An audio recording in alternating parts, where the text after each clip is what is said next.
Hello friends, welcome to Yes Academy. My name is Mukesh Panjwani और आज हम क्लास 12th अकाउंटेंसी के स्टूडेंट्स के लिए एक लेक्चर देखने जा रहे हैं जो कि बेस्ड है एक चैप्टर पे जिसका नाम है अकाउंटिंग रेशियोज। तो चलिए देखते हैं कि इस चैप्टर में हम क्या क्या पढ़ने वाले हैं। ये आपकी स्क्रीन के सामने आपको दिखाई दे रहा है। हम तीन चीजें पढ़ने वाले हैं। एक है मीनिंग ऑफ अकाउंटिंग रेशियो, दूसरा अकाउंटिंग रेशियोज हम क्यों पढ़ेंगे, और तीसरा है टाइप्स ऑफ अकाउंटिंग रेशियो। ये तीन चीजें हम पढ़ने वाले हैं। ठीक है, तो अकाउंटिंग रेशियो से भी पहले हम एक बार देखेंगे कि रेशियोज का मतलब क्या है, क्यों हम ये रेशियोज पढ़ रहे हैं, अकाउंटिंग में रेशियोज का क्या लेना देना। तो पहले तो रेशियो को समझते हैं। यदि रेशियो को एकदम आसान शब्दों में मुझे एक्सप्लेन करना हो, अगर मेरे को बोला जाए कि केवल एक वर्ड में रेशियो को एक्सप्लेन करो, तो मैं बोलूंगा कंपैरिजन। रेशियो मतलब कंपैरिजन। जब हम किसी एक चीज को दूसरे चीज के साथ कंपेयर करते हुए देखते हैं तो हमको चीजें ज्यादा अच्छे से समझ में आती हैं। अब मैं आपको एक एग्जांपल देता हूं जिससे आपको और अच्छे से समझ में आ जाएगा कि मैं क्या कहना चाह रहा हूं। देखिए, यहाँ पे ये दो दोस्त हैं, ये आपको दिखाई दे रहा है। ये दो दोस्त हैं, ये दूसरा दोस्त है।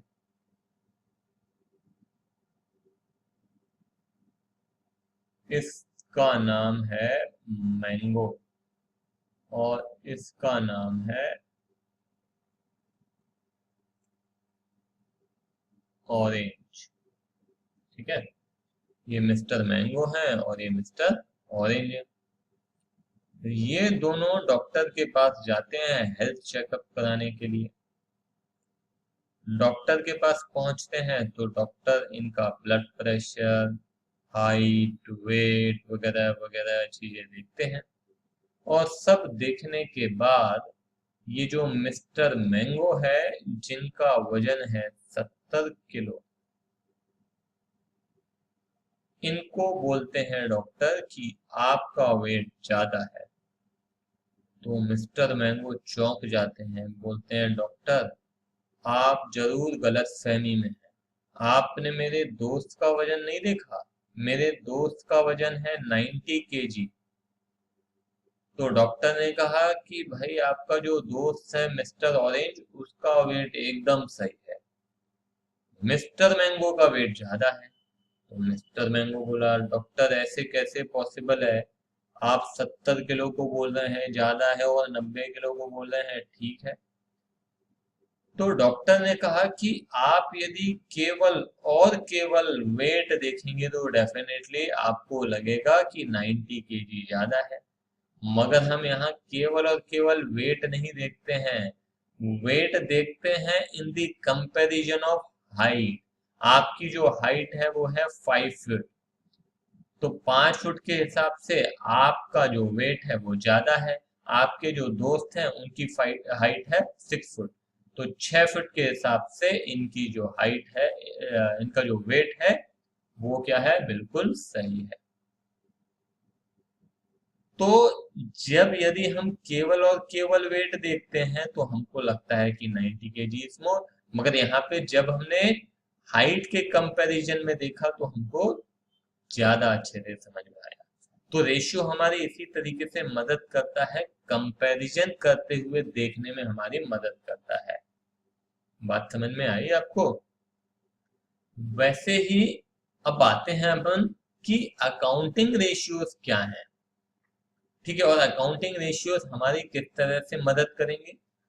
तो जिस तरह से हमने यहाँ पे हाइट और वेट को कंपेयर करते हुए देखा, उसी प्रकार से अकाउंटिंग में अकाउंटिंग टर्म्स को कंपेयर करते हुए हम चीजों को जब देखते हैं तो हमको ज्यादा अच्छे से समझ में आता है। अब आप बोलेंगे सर इसका भी एक एग्जाम्पल दीजिए। तो ये देखिए आपके सामने ये दो कंपनीज हैं। एक कंपनी का नाम है ऑरेंज और दूसरी कंपनी का नाम है मैंगो। अब यदि हम ऑरेंज कंपनी में देखते हैं तो इस कंपनी का जो नेट प्रॉफिट है वो है 100 रुपए, और जो मैंगो कंपनी है इसका जो प्रॉफिट है वो है 200 रुपए। ठीक है। अब यदि मैं आपसे बोलता हूं कि आप बताइए कि आप किस कंपनी में पैसे इन्वेस्ट करना पसंद करेंगे। आप एक इन्वेस्टर हैं और किसी कंपनी में पैसे इन्वेस्ट करना चाह रहे हैं। आपके पास मैं दो ऑप्शन रखता हूं, एक ऑरेंज और दूसरा मैंगो। ऑरेंज 100 रुपीज कमा रही है और मैंगो 200 रुपीज कमा रही है। तो किसमें पैसे इन्वेस्ट करना पसंद करेंगे? आप में से ज्यादातर स्टूडेंट्स का जवाब यही रहेगा, सर सीधी सी बात है, जो 200 रुपीज कमा रही है हम उसी कंपनी में पैसा लगाना पसंद करेंगे। ठीक है। मगर फिर बात यही आती है कि जब हम केवल और केवल प्रॉफिट देखते हैं तो हमारा आंसर ये है। मगर हो सकता है कि जब हम इस प्रॉफिट को किसी और चीज के साथ कंपेयर करते हुए देखें तो हमारा आंसर बदल जाए। जैसे कि अब मैं बोलता हूं कि इस कंपनी की जो सेल है वो है 400 रुपए, इस कंपनी की जो सेल है वो है 2000 रुपए। अब यदि देखा जाए तो ये कंपनी 400 रुपए के गुड्स बेचने के बाद 100 रुपए कमा रही है और ये कंपनी 2000 रुपए के गुड्स बेचने के बाद 200 रुपए कमा रही है। मतलब ये कि this company is making 25% profit on sale and this company is making 10% profit on sale, isn't it? तो अब यहाँ पे आपका डिसीजन बदल सकता है।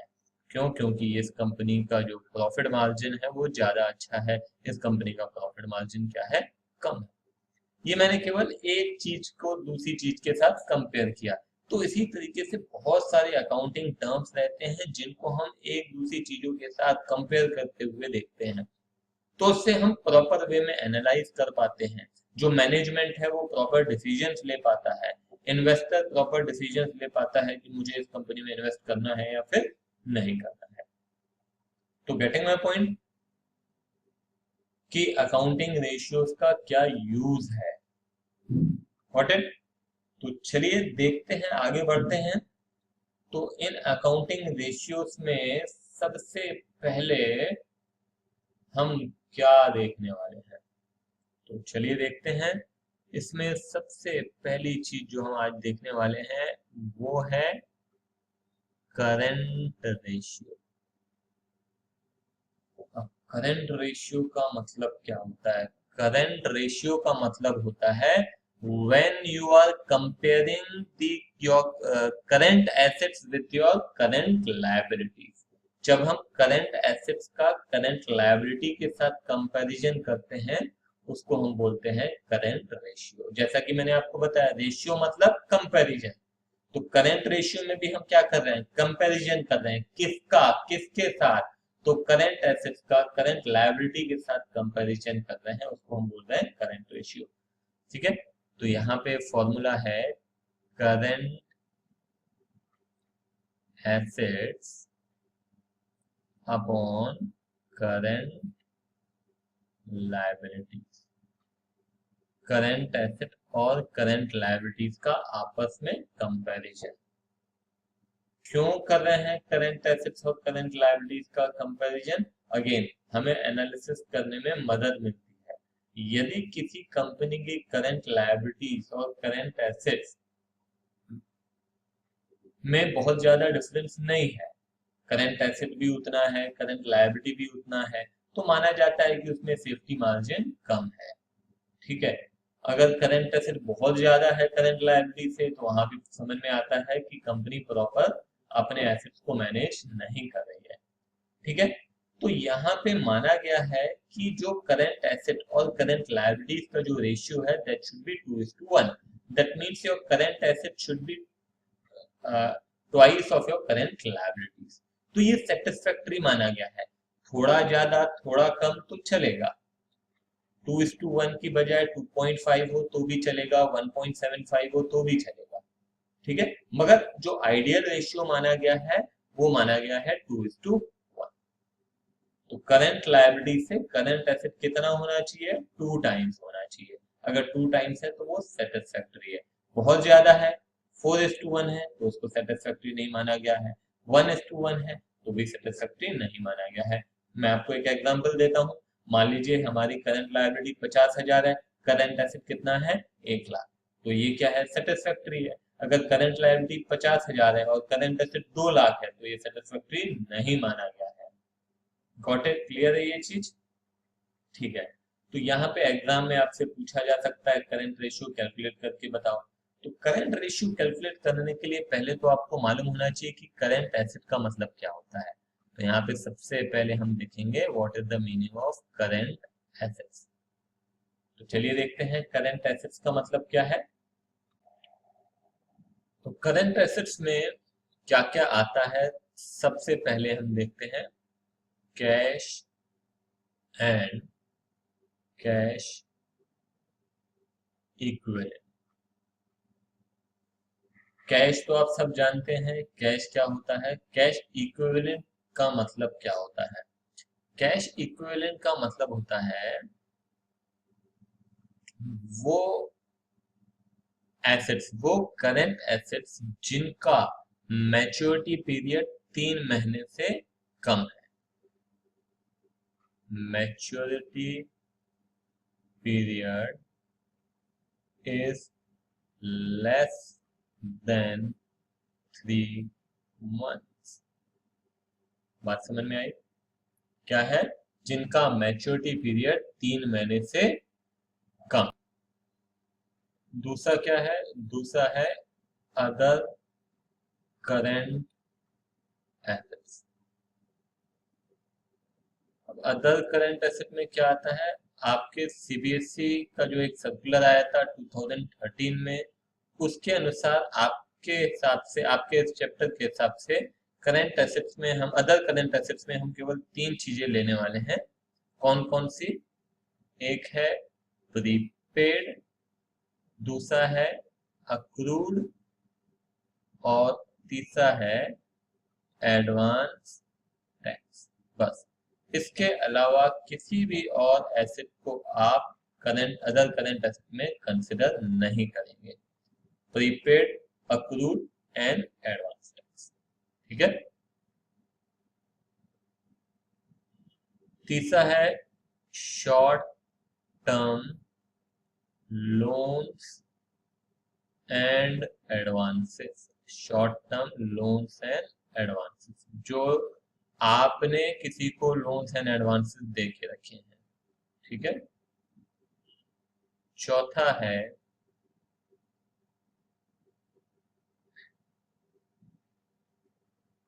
करंट इन्वेस्टमेंट्स, करंट इन्वेस्टमेंट्स, ठीक है। और पांचवा है इन्वेंट्रीज। मगर ध्यान रहे, जब हम बात कर रहे हैं इन्वेंट्रीज की, इन्वेंट्रीज का मतलब क्या होता है सबको मालूम होगा, स्टॉक। मगर इन्वेंट्रीज में क्या नहीं लेना है, तो हम यहाँ लिख रहे हैं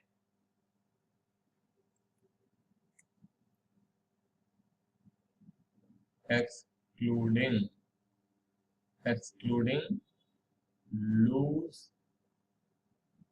टूल्स। लूज टूल्स को हम इन्वेंट्रीज में कंसिडर नहीं करेंगे, ठीक है। और आखिरी है ट्रेड रिसीवेबल्स, ट्रेड रिसीवेबल्स, ठीक है। ट्रेड रिसीवेबल समझते होंगे आप, बिल्स रिसीवेबल हो गया, है ना, और डेटर्स हो गया, इसको हम क्या बोलते हैं, ट्रेड रिसीवेबल्स। तो चलिए एक बार फिर से देखते हैं करंट एसेट में क्या क्या आता है, ठीक है। आप स्क्रीन की तरफ नहीं देखेंगे, आप कोशिश करेंगे कि ये सारी चीजें आपको याद हो जानी चाहिए। तो सबसे पहले आता है cash and cash equivalent. Cash सब समझते हैं, कैश इक्विवेलेंट उन करंट एसेट्स को बोलते हैं जिनका मैच्योरिटी पीरियड 3 महीने से कम हो। ठीक है। दूसरा आता है other current asset. Other current asset में क्या क्या आ जाता है? प्रीपेड आ जाता है, अक्रूड आ जाता है और एडवांस टैक्स आ जाता है। ठीक है। तीसरा क्या है? Short term loans and advances. और फिर चौथा क्या आता है? Current investments. ठीक है। पांचवा क्या आता है? इन्वेंट्रीज। इन्वेंट्रीज में क्या ध्यान रखना है? लूज टूल्स नहीं आएगा। और सिक्स क्या है? ट्रेड रिसीवेबल्स, मतलब बिल्स रिसीवेबल्स एंड डेटर। तो ये आपको याद रखना है, इंपॉर्टेंट है। हम इस चैप्टर में देखेंगे कि बहुत सारे फॉर्मूलेस हैं, फॉर्मूलेस बहुत सारे आपको याद रखने पड़ेंगे। ठीक है। तो दिस इज वेरी इंपॉर्टेंट। अब इसको कैसे याद रखा जाए? तो आप ज्यादा है तो आप इस तरह से भी याद रख सकते हैं। सबसे पहले जितने भी हमने करंट एसेट देखे हैं उनका पहला पहला लेटर देखिए, सी O S C I T. तो ये हो जाएगा सी O S C I T, कॉस्केट। ठीक है।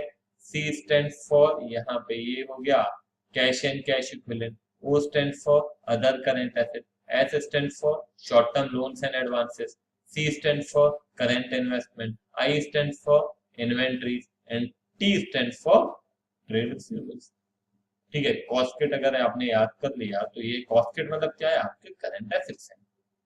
ठीक है।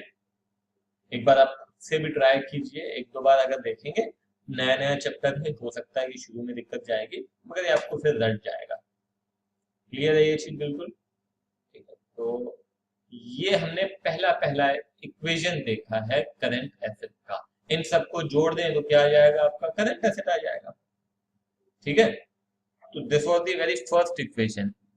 हम दूसरा इक्वेशन देखेंगे करंट एसेट का मतलब क्या है। तो current asset is equal to total assets minus, बताएंगे, माइनस नॉन करंट एसेट्स।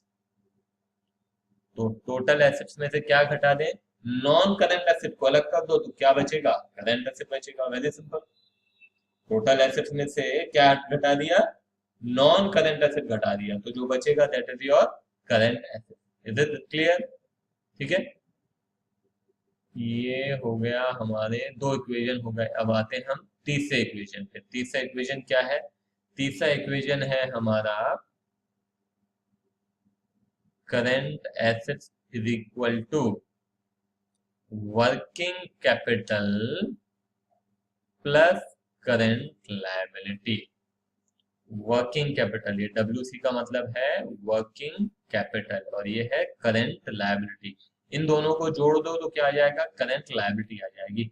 अब यहाँ पे हालांकि आप खुद ही देख सकते हो वर्किंग कैपिटल का फॉर्मूला क्या हो गया फिर।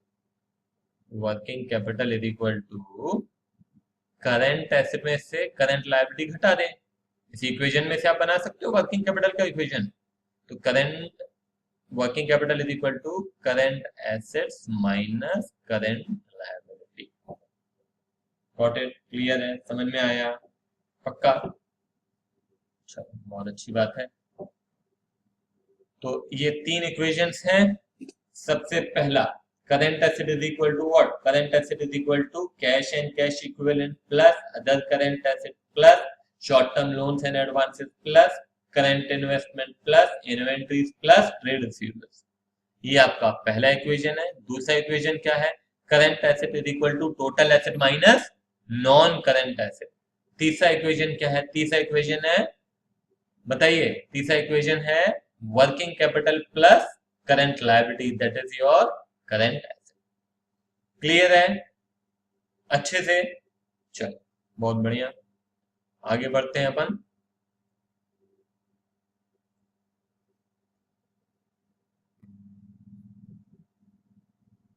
इसके बाद हम देखते हैं करंट लायबिलिटी। करंट लायबिलिटी किसको बोलते हैं? तो करंट लायबिलिटी में सबसे पहले आ जाता है ट्रेड पेबल्स। ट्रेड पेबल्स मतलब हो गया आपका बिल्स पेबल हो गया, है ना, क्रेडिटर्स हो गया, ये क्या है, ट्रेड पेबल्स है। ठीक है, उसके बाद आ जाता है अदर करंट लायबिलिटीज। ठीक है, अदर करंट लायबिलिटीज में क्या आ जाएगा, आउटस्टैंडिंग। आउटस्टैंडिंग चाहे एक्सपेंस हो चाहे कुछ हो, आउटस्टैंडिंग आ जाएगा। इसके बाद आ जाएगा